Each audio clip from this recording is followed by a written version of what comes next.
All right. We are back for another episode of the Krāv Show with Jason Russell and Chris Fikes. Here we go. I'm excited, man. I'm ready to Yeah, do this. it's been How's it it's going, been a couple Jason? weeks. It's good, man. I missed our gap last week, so I'm excited for a new one. Yeah, me too, man. It's when we have a week that we don't record, I'm kind of like I'm bummed out. I have so much going on right now, dude. Oh my goodness, so much. Let's hear But it. it's good. What do you got? Let's hear it.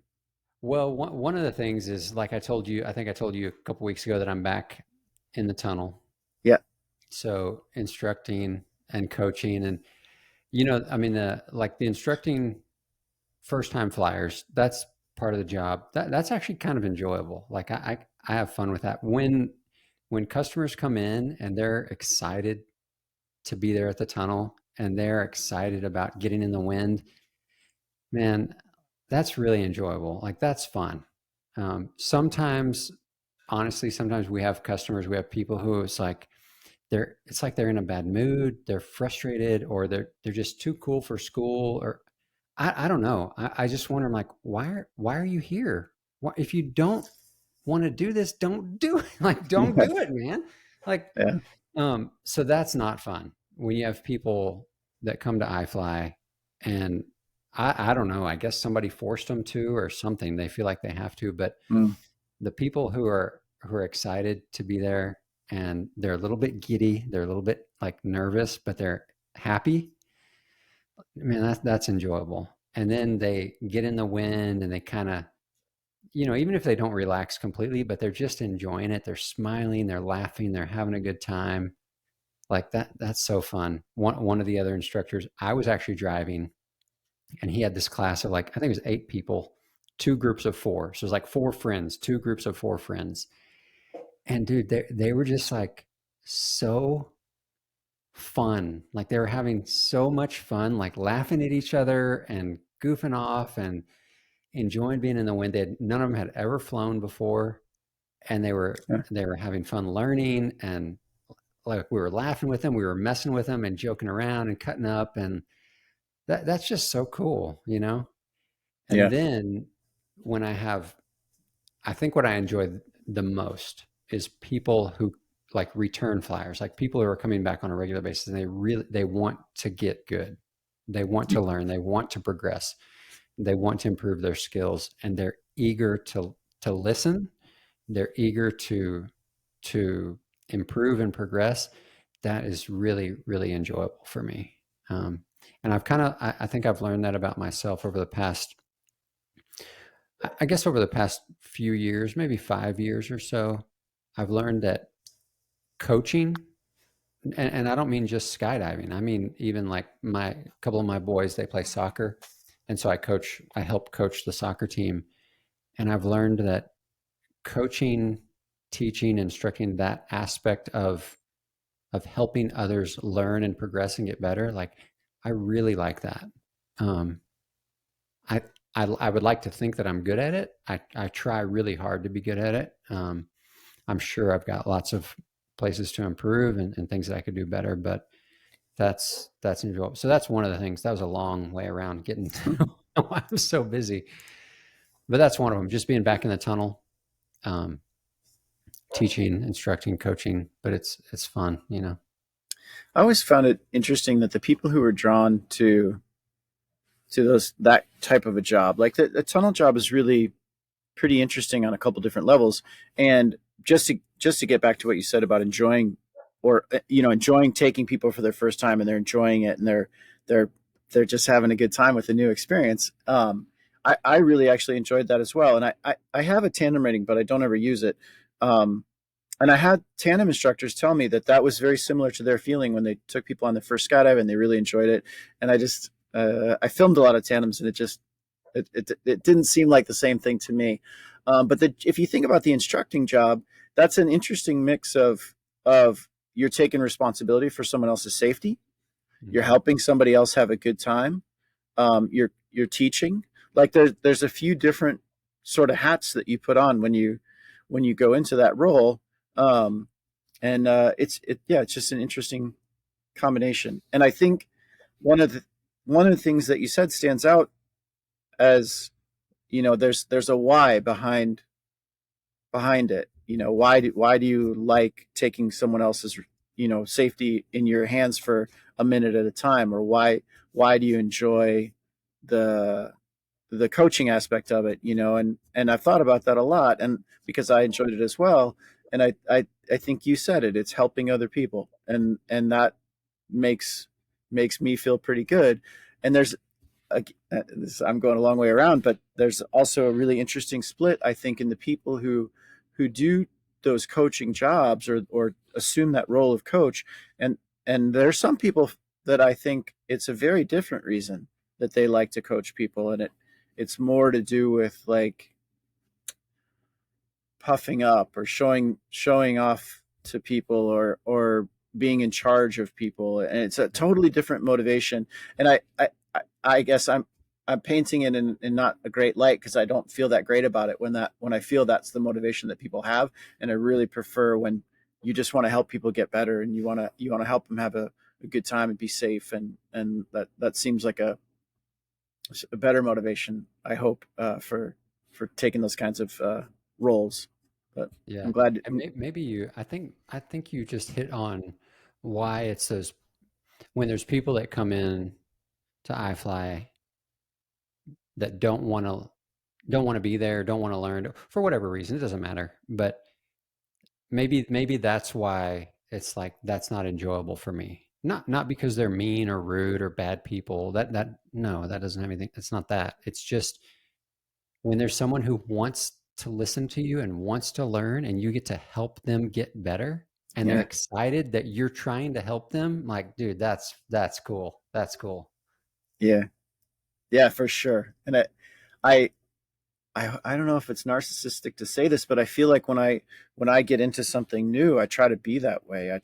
Try Mm. to be a sponge for the information that's out there, especially if somebody's willing to tell me. And it's kind of interesting in my skydiving career too, that there are people that, despite my experience level, they're not scared to tell me what they have to say, which is just great. Like, um, what comes to mind instantly is like, years and years ago, I was teaching a weather hold tracking seminar, and Sharon was there, and she was a kind of a newer jumper at that time. Like, she had some experience, but was still, I don't know. I couldn't even guess at her jump numbers. I would say under 1,000. But a decent amount of experience. But she listened to my tracking seminar, and I don't know what I had at that time, maybe somewhere 10, 12, 14,000 jumps. So quite a bit more than her. And she came up to me afterwards and was like, "Hey, you said this, but I don't agree. And why did you say that?" And I knew who she was, but we're buddies now, but we weren't really at that point, or I didn't know her very well. And I said, "Well, this is what I've been teaching for a long time." And she's like, "Well, what did you think about this thought and this thought and this thought, and this is the way I teach?" And I smiled, and because it's so uncommon for people to do that, because I don't know, they get maybe intimidated by someone else with more experience. But what she said was brilliant, and I was just like, "Yeah, yeah, that's totally right." And I started teaching it like that from then on. So it's just a really nice experience. And I wish that, I don't know, it'd be nice to go to a different drop zone where nobody knew me, and just be able to sponge up whatever anybody else wanted to talk about. Yeah, that would be cool. Yeah. That would be cool. Yeah. Well, awesome, man. Well, dude, okay, hold on. I've been thinking about this for the past few weeks. Oh, man. Okay, I realized that a few weeks ago on one of the podcasts, I did the, what do you call it? Oh Puzzler. yeah. And I Yeah, yeah, never yeah. told the answer. Do you Yeah, remember this? I do, like, you have to draw all those things without picking the pen up off the paper. Yeah, you have to draw this. How do you draw this image with the dot in the middle and the circle I without taking your marker off of the paper? I guess what I was thinking was that you would fold the paper over and write through the paper as you, but I couldn't get my head around No, dude, you're what you're almost exactly right there. Yes, that's pretty much it. So what you do, what you do is you take the marker. Oh man, so I'm totally unprepared. Uh, so imagine this is the marker, right? Like you would put the make the dot first, and then you would fold the paper over to the dot. Can you see what I'm doing? yeah. Then you would put the marker on the back side, go out here Okay. to where you would draw that. Okay. So you never listed off the paper, but you got It around stays the, on the yeah. paper. Okay. Is that a terrible puzzler? Is that No, super that's annoying? I mean, makes your brain work. That's what it's supposed to do. Yeah. Yeah. Okay. I want to try to have a puzzler each week. I'm gonna try to be better about it, more consistent. Cool. I will be puzzled, I'm sure. Do what? I'll be puzzled. Yeah. Oh man. Well, so when we talked or when we were texting earlier and I asked you, some ideas and some thoughts about what we want to talk about, I really liked the idea that I guess you didn't come up with it. Tell, Yeah. let's talk about what are we going to talk about today and why are we talking about this? I thought this was really Yeah. cool. So originally I told the woman that I talked to who suggested this topic that I was going to say her name on air because she's been actually not only listening but watching these videos. And I decided against that, not because she was afraid to be have her name on air, but because the situation was pretty specific, and I want to kind of leave the people involved to guess if it was them or not just nail it down. But so this might call her out anyway. But this woman that jumps at Skydiving Chicago pretty commonly, she is getting to be a very good MFS flyer, and she went to a skills camp. MFS? MFS, mixed formation MFS. skydiving. So Okay. you familiar? Yeah, yeah. Okay. Well, I thought you said NFS, so I was confused. Mm-mm. But when you say MFS, I do know what that is. But I think it's good to just clarify for listeners. The two listeners that we have. Yeah. So MFS is a discipline that was largely originated in the mind of Andy Malchiotti out in California, who is a world champion free flyer. And he started a discipline, mixed formation skydiving, that basically is all body types. So, if you think about FS, you're mostly on your belly, or you should mostly be on your belly. And VFS, you are not on your belly, you're head up or head down. But he wanted a discipline that included all of those things and back. So back, belly, head up, and head down in one skydive. So it's a very challenging discipline. It's a two-way discipline with an outside camera flyer. Maybe the most challenging camera flying that I've ever done is to try and stay with an MFS team. So it hasn't caught on at the world level, despite some pretty heroic efforts from Andy to try to get it there. So right now it's included in the U.S. Nationals. If I'm remembering correctly, it might be in the UK Nationals and then also Australia. But anyway, so this woman is practicing as an MFS flyer, and she recently went to a skills camp that was hosted by Jason Peters and Andy Malchiotti, and their team is called Flight Shop. So they teach other people interested in that discipline how to be better at it.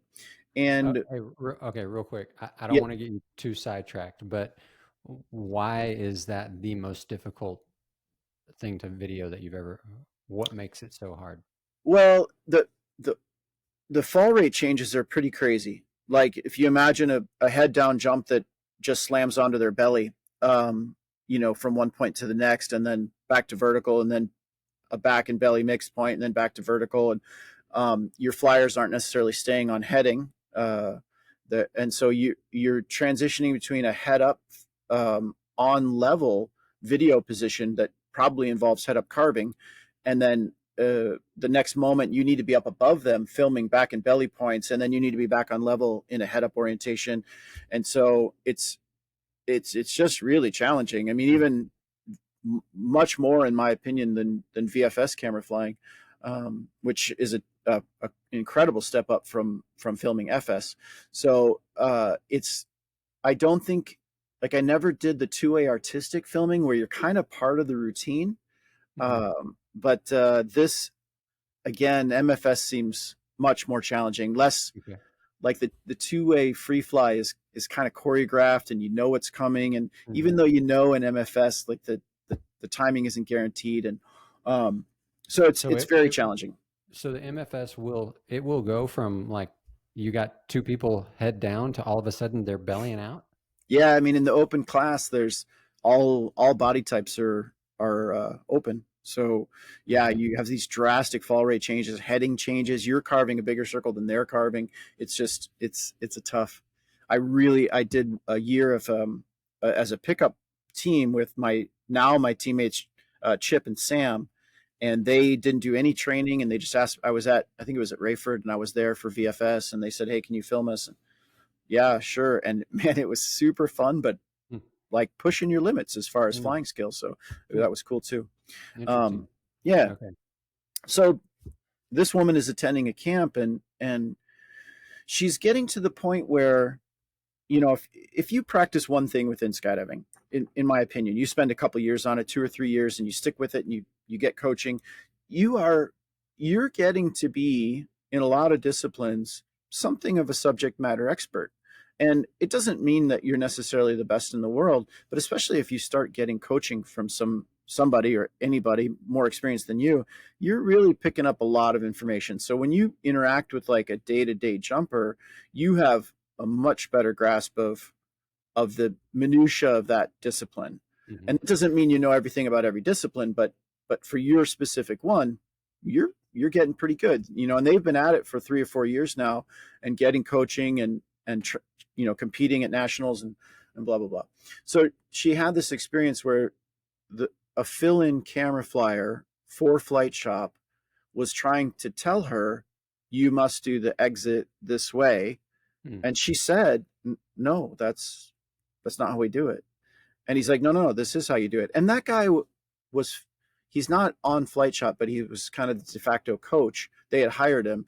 And so he's saying what he thinks, but it's wrong.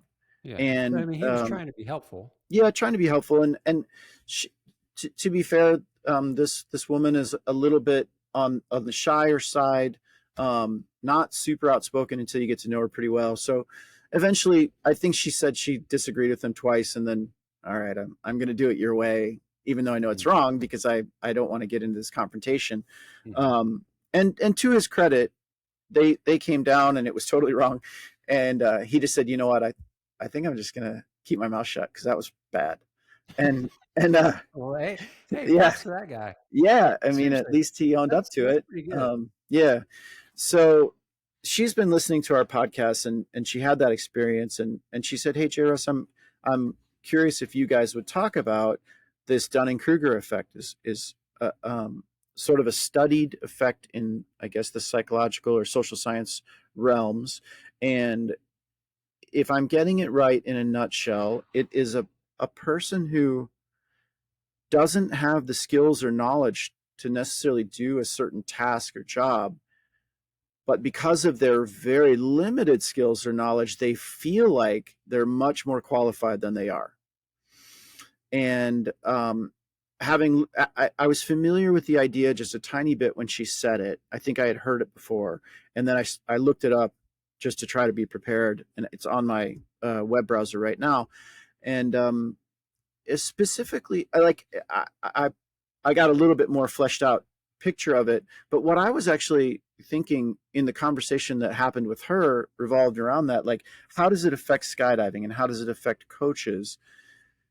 And then there was the additional feeling for me of like, there's a lot more males in skydiving than females, and our not to get too broad reaching in our topics, but we have kind of, for lack of a better term, been living in a man's world for a long time, and it's changing, but I think in a lot of places throughout the world and America as well, I don't know if misogyny is the right word, but there's that's present somewhere of, this half of the population is less capable or less knowledgeable than the other half of the population. Hmm. And it's a little bit poignant for me because what happened to this woman has been happening to my wife for more than a decade, Mm. as a very experienced coach and very knowledgeable about the discipline that we're part of. So anyway, she said that maybe that would be a good topic. You know, how does that relate to skydiving? And it brought up it, it brought up sort of a couple people instantly popped to mind that I have Mm. met through the years that were definitely exhibiting Dunning Kruger effect. Uh, and part of the definition is that you just don't know enough to know that you're coming off badly. Um, Yeah. Well, the irony is, so I've heard of Dunning-Kruger effect before. When you mentioned it, as you know, when I said, "Hey, what should we talk about on this episode?" and you mentioned this, it rang a bell, but I couldn't have articulated what it was. So I went back and looked mm, it up. I was like, "Oh yeah, okay, I know what that is." And so I read a little bit about it. The irony is, now that I've read like 2 articles about it, I'm an expert on it. I can tell you all about it. I know everything there is to know. I can explain it. I can tell you all the things. That's the Dunning-Kruger effect. That's it. yeah, yeah, Like, you get a little bit of knowledge on a subject matter, just enough that you feel comfortable. You start to feel comfortable and confident, and then you get overconfident. You're like, oh, I know a lot, you know. Um, and I actually experienced this learning. I think it goes in all sorts of areas, but even language learning. So when I was learning to speak Thai, the Thai mm, language, I got to a point where I knew enough to carry on a conversation, and I was working really hard to have a good to not have an American accent. You know what I mean? To sound like a Thai person. Like, I was working really, really hard to sound good. And so I was getting a lot of praise and a lot of positive feedback. And I think that there's probably a lot of factors that add into this Dunning-Kruger, but that I think that's part of it, is if you kind of have a natural tendency or inclination to excel quickly in the lower level stuff of a skill, you catch on quick and you get really good fast at the lower level stuff, and everybody's like, oh wow, you're so you know, you figured out so quickly, da da da, whatever. You automatically, you think, oh well, that must mean I'm good at it, I must know what's going on. And so I realized I did that with language, with like the Thai language. But then you get to a point, if you keep going in that subject matter, you very quickly get to a point where you're like, oh my goodness, there is so much that I don't know.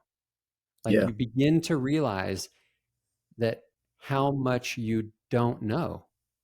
And that, I think that helps you get out of that Dunning-Kruger effect. But it's probably a combination of, I asked my cousin, he's a clinical psychologist, and he does a lot with sports psychology. And so I asked him about it. I was like, hey, what do you know about this? And so he had some stuff to say, and he said that his opinion is that it has a lot to do with ego. There's a lot of mm, ego wrapped up in it. That it's like, which makes sense, and I see that in myself. You know, sometimes I I I wish that I was always humble and always kind, and you know, but sometimes secretly I think I'm better than I am. You know, mm, sorry. yeah. So I kind of went off on a tangent, but No, no, I mean, there's no tangents. I don't think it's just sort of conversation, but yeah, uh, I think what I was trying to relay back to her was to take that specific situation where someone had tried to talk her out of what she knew to be true, and she kind of went along with it, and not do that anymore. Like, to just have the confidence of, like, not arrogance, not a big ego, but just confidence of, look, this is what I have experienced, and you can't talk me out of what I've experienced. I've done it. So you can maybe present a competing theoretical thing, and I'll definitely listen to that. But I think that, you know, I believe you can get a lot of confidence out of the things that you've actually done. That experience is something that people can't take away from you, and especially, I mean, if you have a single experience, somebody at Skydive Chicago today pulled their main, got nothing, pulled the cutaway, pulled the reserve. The reserve didn't immediately come out because it had snagged on his pilot chute, came out eventually, and was dragging his main canopy still in the bag and the pilot chute with his reserve as he landed. If that's his one cutaway, and he can maybe think, oh, I did really well. This all went really well. I didn't pack wrong. I handled everything great because I'm still alive. Okay, there, maybe that's not the best place to feel super confident about what happened in that whole experience. But for this woman who has years of repetitive experience doing this discipline, I think it's very fair to say, don't necessarily let people talk you out of what you have experienced. And I've had that conversation with my wife Steph a bunch of times, because for some reason when we go to events, and I mean I feel like I know the reason, but I'm just going to say for some reason we go to events, and we both coached VFS teams many times over the years. It's been 10 or 12 years of pretty heavy VFS, and I hope this doesn't come off as arrogant. It might a little bit, but I think that my knowledge base of VFS is on par with anybody in the world except Steph. And Steph's is her mental mapping is so different than mine, and it's so complete. Like when we talk about VFS, in an instant she has the whole picture, and at what needs, your hand goes here and your hand goes here, and you need to do this on exit and you need to do this, and I can't do that. I have to like physically, or not physically but mentally, put myself into that physical spot. Okay, how would I imagine coming out? Which hand would I be holding the bar? And it takes way longer.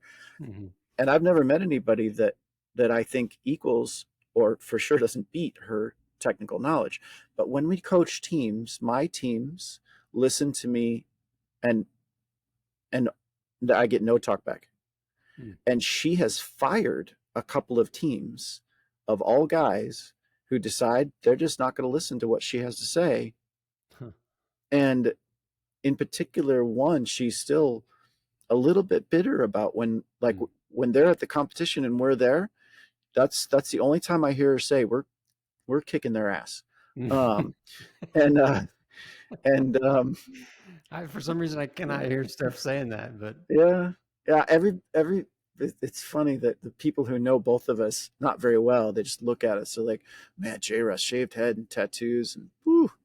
But Steph looks so nice, and she's like smiling all the time, and I'm that's fine, and that I'll take that generalization. But if shit goes down, Steph is the guns of the Navarone, and you better watch out. And I will be like helping you get away from her. Hey, that's actually a good thing, man. She's a controlled power. That's good. There's nothing wrong with that. Controlled power. Yep, it's just the calm rage that's unleashed every once in a while. But so if we get back to Dunning Kruger, I think that my feeling a lot of times in skydiving is that there are I have a great story if we have time, but there are a lot of times people who overestimate their own abilities and then project that. Mm-hmm. And I think you touched on something that I think is that in almost all circumstances, I think I have a really high level of confidence in VFS, and I'm okay putting my ideas out there on a regular basis. But in most other areas where I know I'm not anything like an expert, I'm more circumspect, because I don't want to start talking as if I know things, especially if there happens to be somebody with me who does know things. Mm-hmm. And that's not, I would then rather be listening to them and finding out what I don't know than blathering on about things I don't know. So you have a story that, well, before you tell the story, remember the story, because I want to hear it, but give us a definition, because you have done a little bit of reading and studying up on this effect. I mean, that doesn't make you an expert, because we're not going to fall victim to the Dunning Kruger effect. But what is the Dunning Kruger effect? Give us a definition, explain it, kind of talk through it a little bit for those that might be listening and aren't familiar with it. Well, like I said, I just tabbed over to a different page, and I'm going to read this because this is going to be more succinct than anything I could say. The Dunning Kruger effect occurs when a person's lack of knowledge and skills in a certain area cause them to overestimate their own competence. By contrast, this effect also causes those who excel in a given area to think the task is simple for everyone and underestimate their relative abilities as well. So, interestingly, because you talked about learning the Thai language, their first example is you and some friends all start learning Spanish. And within a few days, you can say 10 or 15 sentences. You feel like you should be able to say more, and the language feels simple. Um, but because you got it pretty quickly, you feel like everybody should. And when you talk to your friend and he hasn't learned as well, pronouncing things wrong, grammatically incorrect sentences, but his lack of knowledge prevents him from understanding the mistakes. And his lack of access to comparison causes him to overestimate his ability. So that's just a quick definition from the Decision Lab is who I'm quoting from. But Yeah. yeah, Yeah. So if I was going to put that into my own words, and you can kind of say if you think this is right or not. Anytime if you're learning a new skill, and that could be physical or mental, or it doesn't matter. If you're learning a new skill or a new subject matter, that initial period where you're kind of getting into it and initially learning it, understanding it, sometimes some people will tend to excel very quickly, feel like they have a grasp of the complete subject matter very quickly, and overestimate their understanding, overestimate their competence, overestimate their ability to perform that task or that understand or communicate that subject matter, to where they think that they are becoming an expert when really they're still very novice, or at least in the middle ground. And right, so they're presenting themselves, or at least in their own mind, thinking that they're very, very good at this thing and understand it and can explain it, communicate it, teach it, coach it, whatever. But really they're not yet there. right. Yeah, I think that's fair. Yeah, Okay. So yeah. what is the So, story so that, because this I this think is this is something that I can think about myself like, oh my gosh, I've probably been that guy many times. Shoot, I wish I could go back and just shut my mouth, like staple my mouth shut. yeah, yeah, and you would hope that as we all got older, we would get away from this, but I'm not sure about that either. Well, that's interesting because the little bit that I did read, there is an anti or an opposite of this. I don't know if they've named it, but there is the opposite, which is people who are so far advanced, so good at something, and they've had so many experiences with a subject matter, or a skill, that they've realized it's so complex and difficult that they go to the other side Yeah. and are like, man, I don't know, I can't, it's so hard, this is so difficult, and like, and they become so humble that they don't, it's kind of the opposite. Am I making sense? Oh yeah, totally. Yeah. I agree that there's that out there, and I read about that as well. Um, yeah, you're underestimating your skill set or abilities or knowledge base because you recognize the massive complexity of that Yeah. thing. Um, Yeah. yeah. So this is a pretty funny example, but I think it illustrates it really well. That a bunch of years ago at Summerfest, I I walked into the hangar. On an early shift pretty much every day, and so I'm starting at 7:30 or 8 o'clock in the morning, and there's a guy there, and he said, "Hey, can I can we just go on a two-way jump? And I can't fly head down, but do you think that you could just hold me head down so I could kind of feel the position?" And I said, "Well, we're supposed to take multiple people, but there's nobody else around right now, so cool. I'll take you on this jump, but just so you know, for the rest of the day, like I have a 3-person minimum, and I have to do that." He's like, "Yeah, yeah, that's cool." So I give him my basic speech about like how can you envision head down when you can't fly head down, and I said, "Look, the first thing I want to talk about is a cone of stability, and if you think about a badminton birdie, it has a heavy bit at the bottom. That's your head. The cone goes up on all sides, and the feathers or plastic or whatever create that cone. It's symmetric around, and it's wider than the heavy bit. and that means that you can hit that thing pretty hard, and it wobbles for a second, but then it stables out and has a pretty smooth flight. And so what I'd like you to think about is that your head is the heavy bit, and that your arms are at your side and they're kind of wide, and that your legs are whatever position they're pretty wide. And so kind of with your appendages you're making that cone, and if it comes down from your head, like raising your arms and piercing that cone right there is a very difficult way to fly. And so, you as a tunnel instructor have probably tried that. If you're carving head down and you lift your hands over your head and try and run them across the net, you can do it, but it's tough, and you're balancing on a knife edge, and it's way easier to just drop your arms and fly. Mhm. So I give him that. I mean, I can't explain everything about head down in the few minutes we had, and we go up and we get out, and the way that I, when there's been a number of people over the years who have asked me to do this, I'll hold their shoulder with one hand and their hip with the other, so I can kind of crank on their upper body and get it in the right orientation or the right presentation, if that makes Wait, sense. you're flying head up? No, no, no. I'm head down with them, and Okay. I hold them like at their mud flap, and then I hold Okay. their hip ring, and I can like leverage against their own body to pull their Oh. hips forward, because almost always people, their hips are sunk back and their head's too Uh-huh. far forward, and I Yeah. need to straighten them up. Okay. And if I have two sort of far away points, I can leverage. Huh. So I I I don't know that I ever would have thought about trying to do that. Okay. Interesting. yeah. Cool. Okay. Keep going. So he can't fly head down, and he's not at all, like not even close.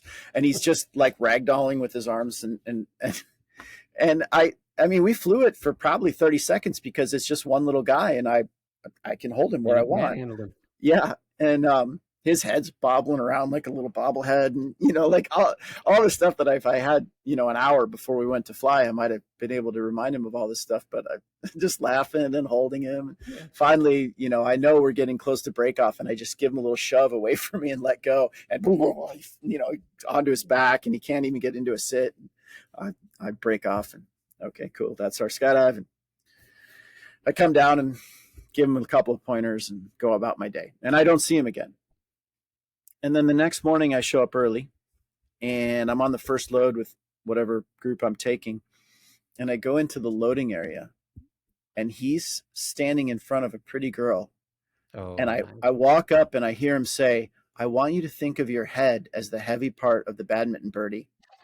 And I, to his credit, I looked at him and I'm grinning, and he looks at me, doesn't skip a beat, just turns back to her and is like, and there's a cone of stability, like not embarrassed at all, that he has no clue what he's doing, but just taking my words and explaining it to this cute girl, and they're gonna go on a skydive together. Like, all right. I don't know if that's Dunning Kruger or that's I'm just not like sure. he's just really a good Yeah, player. I don't know what that is. That's hilarious. opportunistic maybe, but Opportunistic. There you go. yeah. That is awesome, man. On a more serious note, there have been a couple people, and I again, I'm not going to say any names, even though, to be honest, some of me would like to. But they come to our events, or they come to camps, and even a couple of people, I've had I've had to tell people, when my wife's talking, or Sarah Curtis, or somebody who has probably forgotten more about what we're talking about than this person knows at this moment, Mm, shut your mouth. mhm. They're coaching, they're doing like micro coaching within the group while the actual coach is talking, and I know that person cannot do the job that we're about to do, and yet they want to come across as though, so this is maybe where like the ego that you said your brother-in-law talked about, that I think that might be a big part of it. Like, I want to come off as though I know way more than I do. I don't know, for the benefit of the group. It seems such a weird motivation to me, because in 20 minutes or 30 minutes, we're all going to know that you had no idea what you were talking about. Mhm. Um, Mhm. and how does that gel with your psyche, to know that you just in experience, or interaction after interaction after interaction, you pump yourself up to something that you can't live up to. Yeah. I don't know how that's interesting to someone. Yeah. I mean, when you say it like that, when you say it like that, it doesn't make sense. No. I think what I've done before is a let's say angle flying. Okay. Angle flying. Never did any of it, had never done a single jump, and then started jumping with a friend. And we were angle flying together, the two of us. And it was like within the first like the first one, we really struggled. We're like, oh, that was weird. That didn't work. Second one, I'm not sure. Third one, like, oh my goodness, we like flew right face to face for almost the whole jump from exit to break off. Like, what the heck, you know? And so that excitement, like you're so excited and you feel so good. Not, I mean, there is ego, but it's not a cocky like I'm a badass, not like that. But oh my gosh, we got it. We figured it out. Like three jumps, we are flying together, you know. And then Mm. we do another one and we fly together again. And then we do another one, we struggle, but so it's like some of it is just the excitement of like, I can't believe we're figuring this out. We're making it work and we're doing this. Um, not because we don't want to learn from other people, but we're just at a drop zone where we don't have anybody else to learn from. Like we just Sure. got to figure it out, you know? Yeah. And so I think, or I hope at least for some people that that's part of it is it's just an excitement to share with others, an excitement of like, oh, look, this is what we're doing. It's so fun. We're having a good time. It's working. We're learning. We're getting better. I want to share that with you. Because like somebody's asking me like, oh, you guys are angle flying. That's cool. Can you bring me? Can you teach me? I'm like, yeah, sure. Why not? Okay. You know, but I don't know how much I don't know. I'm just excited about the little bit of progress that I've made, Yeah. and someone's asking me to teach them.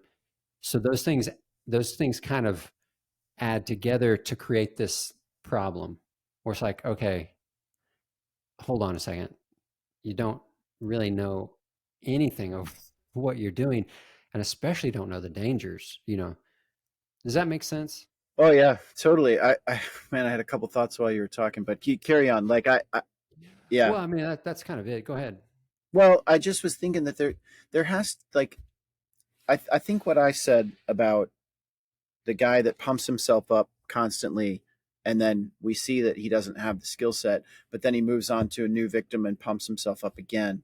Mm, That has to be different than, okay. I don't know if that's exactly fitting into Dunning Kruger, because Dunning Kruger, I think one of the tenets of it, so to speak, is that your lack of knowledge makes you overestimate your abilities. But I don't know if that Hmm. fits in this case, because I think that the couple people that are in my mind, they know they don't have the ability, and or I don't know, maybe they're just fooling themselves, but it certainly seems like they know they don't have the ability, but they want to present that way, so they do know enough to know that it's what they're saying is not right. So Hmm. that maybe that's dipping into like, I'm not a psychotherapist, but like a narcissistic personality or Yeah. something like that. But the other aspect that I wanted to talk about, which is salient to me for a couple different reasons, um, is the gender, the way that that plays out between genders. Mm. And I know we talked about this in the past, but just the, if I do a day of organizing and say I'm going to do a single plane, we're going to do 20 way head down, and Hmm. I've got to put people in spots, and then I let them choose their own spots. Like we do two jumps where I choose the spots, and then we do a couple where you choose your spot.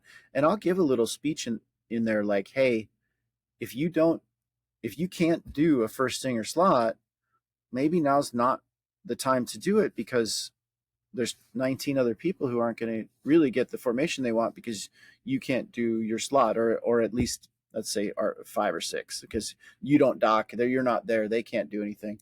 Hmm.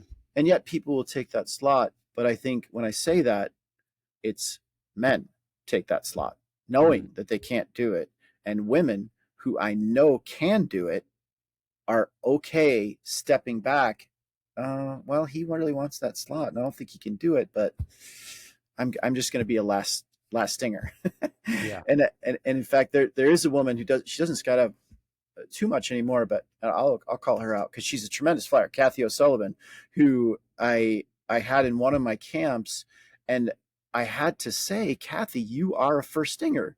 Get up there and take those slots. That's what we're here to do. This you are well and truly capable of exactly this, and you got to have that confidence where I think it's more of a commentary on our society, to be honest, about how men are just constantly reinforced. You can do this. Just Hmm. try. You can do it. Just try. And that I'm not saying women don't get that, or it's. I guess you can't be that global about it, but for sure, I think there's less of that going to the female side, and it translates into what I see on a day to day basis as far as working with other flyers. Yeah, Um, dude, that's very interesting. I know, Jordan Peterson, he can, I think he's great. I like him a lot. I know he can be a controversial uh, person for some people, and that's fine. But that made me think about one of the things that he says. The differences between genders. That there are lots of similarities, but there's differences. And one of the things I've heard him say over and over is that, as a general rule, just as a rule, uh, women tend to be more agreeable. And so mm, that's kind of the word that came to my mind when you were describing those scenarios, is that women just tend to be more agreeable. And so they're like, well, okay, like you said, oh, they really want that slot. I'll just be nice. I'll let them, which that's fine. That's nice. But like you said, that lady, you're telling her like, hey, not only can she do it, but her taking that slot, like um, inserting her, like saying, no, I'm going to take this slot because I'm good at it. I can do it. I know I, not only can she's actually helping the group. yeah. She's actually helping everyone by being in the appropriate place, by taking the more difficult, more skilled position. She's actually being a benefit to everyone. Um, and that I can totally see how that's hard to do for some people because you don't, that can feel cocky. That Mm, can feel like, and especially if you've gone through the Dunning Kruger effect, you've gotten to the point where you're like, oh my gosh, there's so much I don't know. I'm really not as good as I think I am. You've come to a place of true, I think, appropriate humility. And so you're like, well, maybe he is better than me. Okay, well, maybe he is. I'll let him do it. Why not? I'm not going to assert myself and then screw up the jump for everybody. yeah. Um, Yeah. I don't know. Again, as we've been talking, I feel like there's a couple different ideas that have to be rolled into, like, a lot of overlap between competing parts of your psyche and mm, what I think I see in skydiving sometimes might fit into Dunning Kruger, and sometimes, like you said, it might be ego, mhm. and sometimes maybe a little arrogance, or and I don't know. I guess the question that this woman asked me that got this all started when she was asking me, what would you have recommended in that situation? Like, I didn't want to argue with this guy that's supposed to be the coach, but I know better. Yeah, that's a Um, great question. What did you say to her? well, I did relay, to be honest, a couple of stories, but I directed her to my wife, who wasn't there at the moment. But I said, look, Steph is probably going to have more relevant answers for you, and probably she's already worked her way through being agreeable, like you said, and trying to not be confrontational because she's not confrontational, and yet she's crossed that hurdle so many times that I know that she has developed the confidence of like, no, I'm sorry, you're not going to tell me what I know. Mhm, And in this case, uh, that, say for instance, the team that she had been coaching this national team for years, and telling them that they needed to turn this block in a certain way, mhm. and they said, no, we think it's better this other way. And I think at that time Steph was a two-time world champion. um, in what I would argue is if it's not the hardest discipline in skydiving, it's right next to it. And it's not a female class to VFS, she's an open. And talking to a team that had won their nationals a few times, and they they had another camp scheduled, and that team was training somewhere where there was a male VFS flyer who they saw, and he actually agreed with Steph, as he should have, and said, no, no, no, you're doing the 12 wrong. Like, you need to be doing it this way. And their next camp started, and they said, oh, we caught up with, it was Raf from Four Speed from years ago. We caught up with Raf, and he told us to do the 12 that way, so we're going to do it that way. And she was like, fellas, you're fired. I will be at the bar. You can pay me whatever you want. I'm done. Because some guy had told them the same information that she'd been telling them for 2 years, and suddenly they're going to do it. She's like, no way. You're not Yeah. you're not going to treat me like that because somebody with a penis told you to do it. I've been telling you to do it for 2 years. I'm not taking that. Yeah. And she fired him on the spot. Yeah. And I don't know that necessarily that this other woman needed to go to that extreme, but just to have it in her mind somewhere that just the confidence of hey guys, I kind of know what I'm Mhm. talking about. So Yeah. yeah.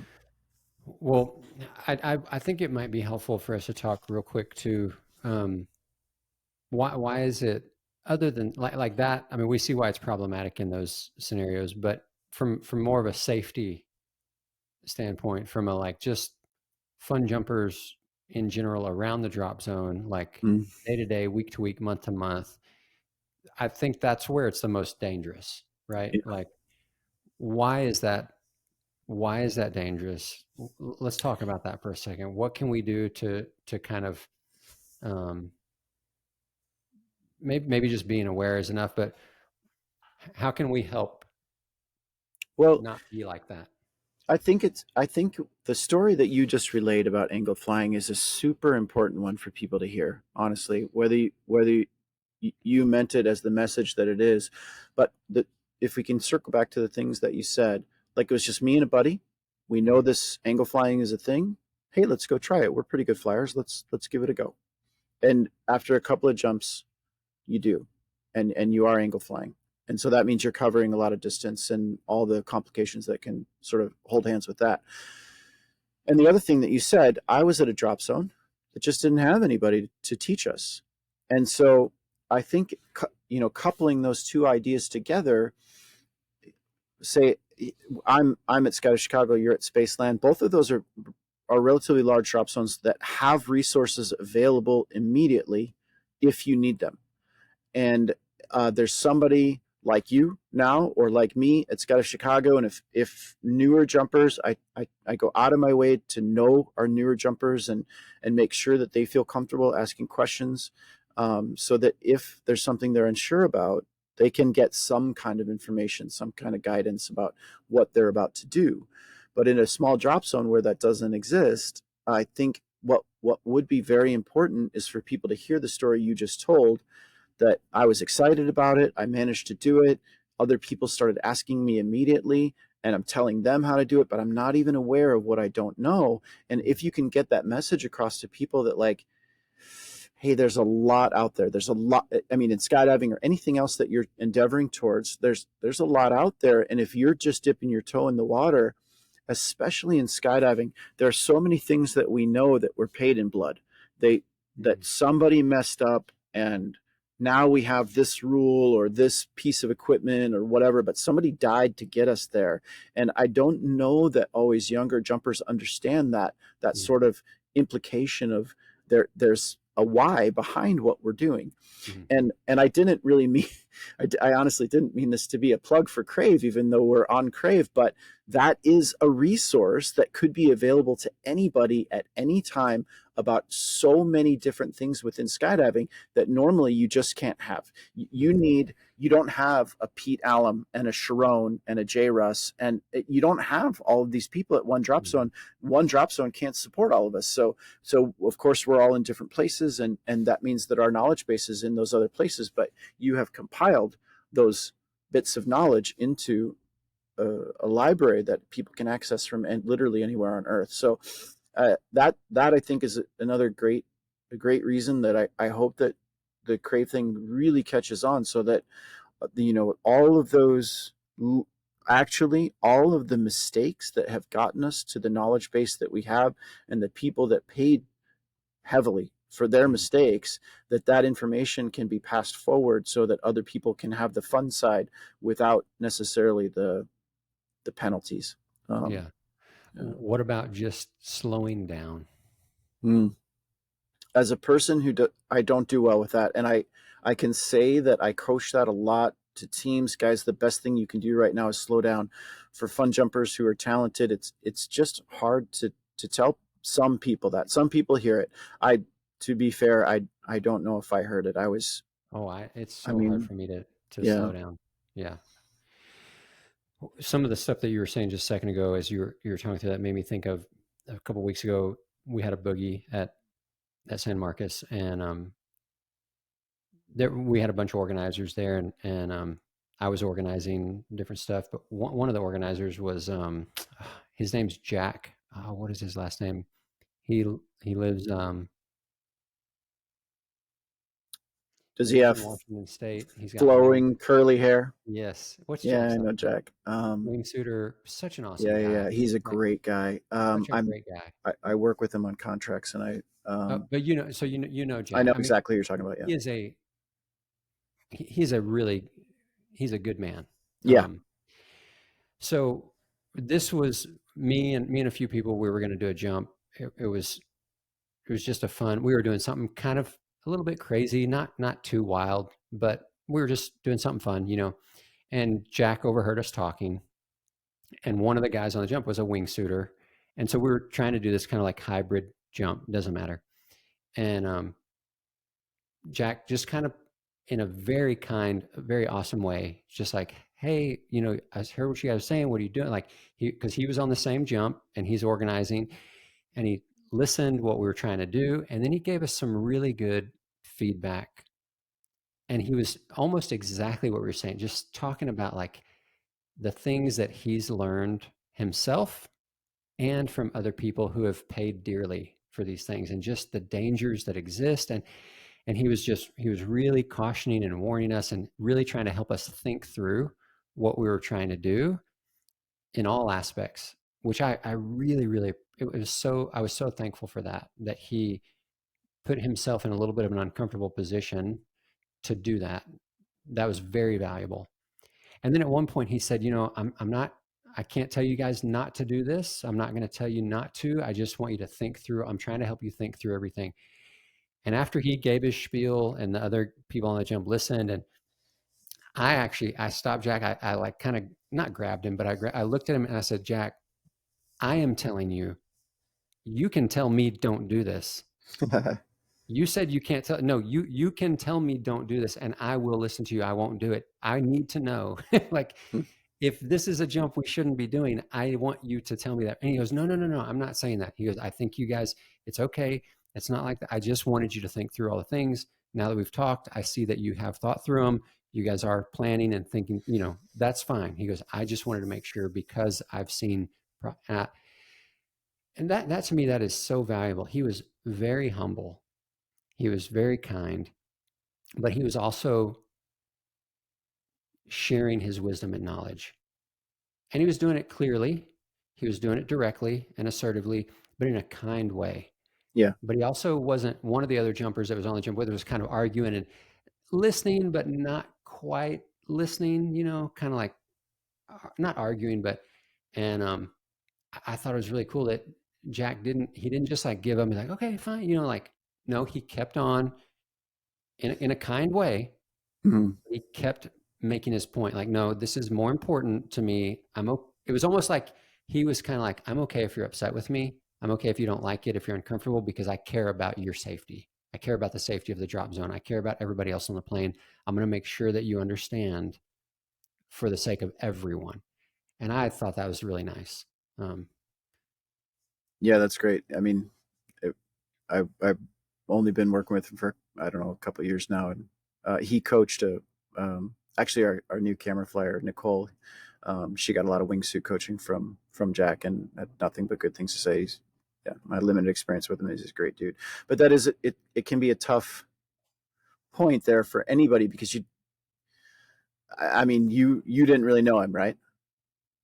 I had a little bit of experience with him when we were filming the wingsuit course in Washington. I had Yeah. interacted with him a tiny bit, but not really. And then we were organizing together at the boogie, so I'd interacted with him a couple times previously before that. Yep. Enough.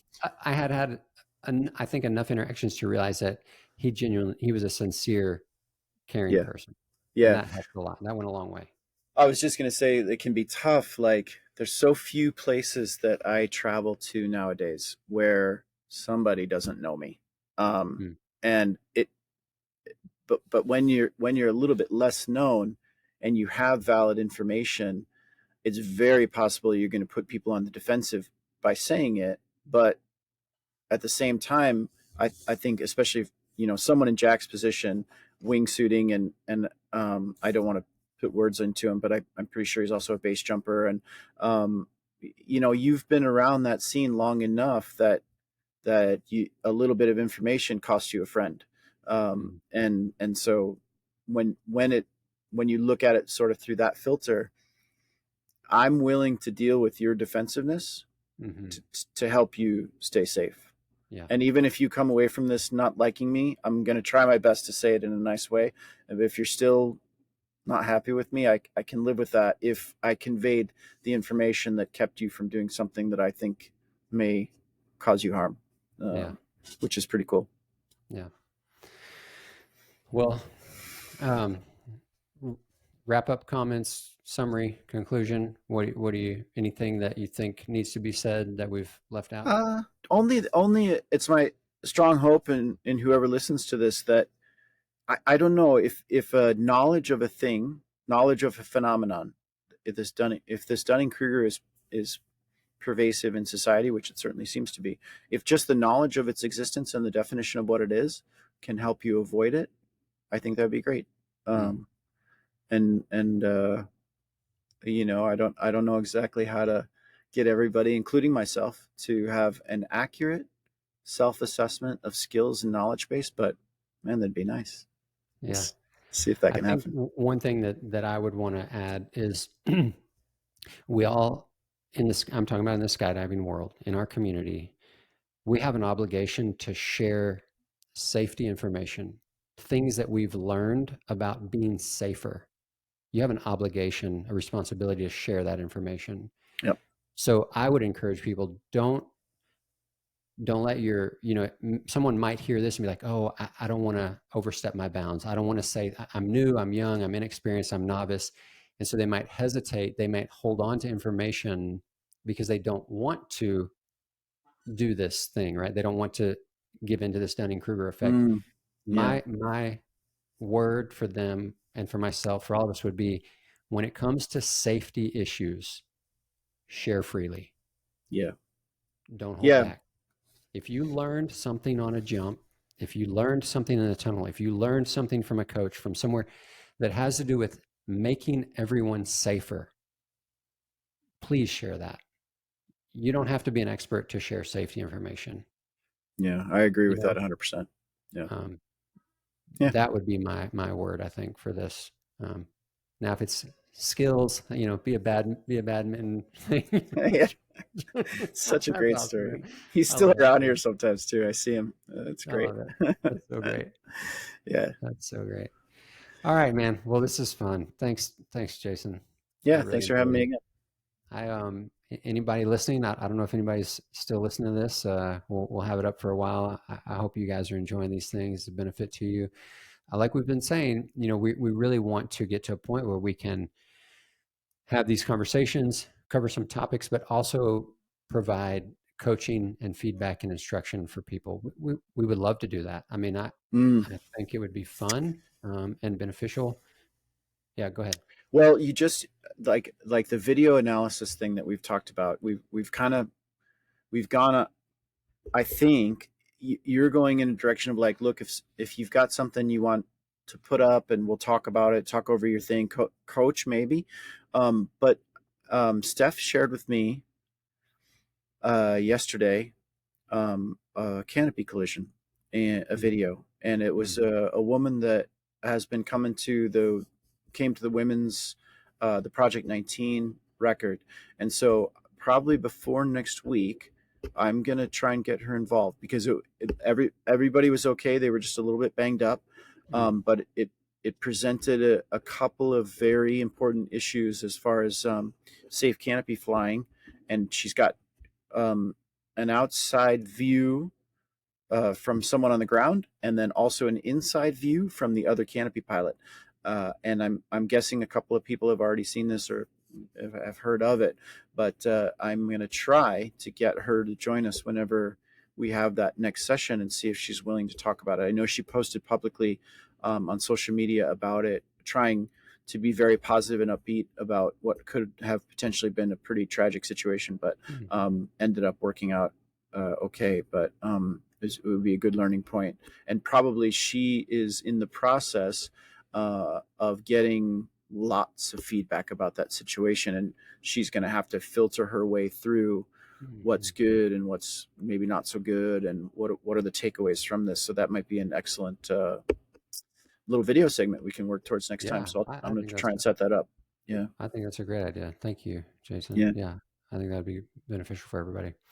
Cool. All right. Well, if you're listening, you've done it again. You wasted another yeah. perfectly good hour listening to JRuss and Chris ramble on and on about all sorts of stuff. Yeah. You can't get that hour back, man. It's gone. Too bad for you. If you're upset, let me know. I'll Venmo you $1. A dollar. Yeah, there you go. That's great. All right. Well, hope you guys are having fun out there, enjoying those blue skies, getting a jump with all your friends. Be safe, have fun, enjoy the sky and blue skies. All right. Thanks, Jay Russ. Have a great Do week. more. Is there a do more, be better in there somewhere? That's right. Do Said more, be better. Crave, right do on. more, be better. Thank you. Cool. All right. See you guys. Bye.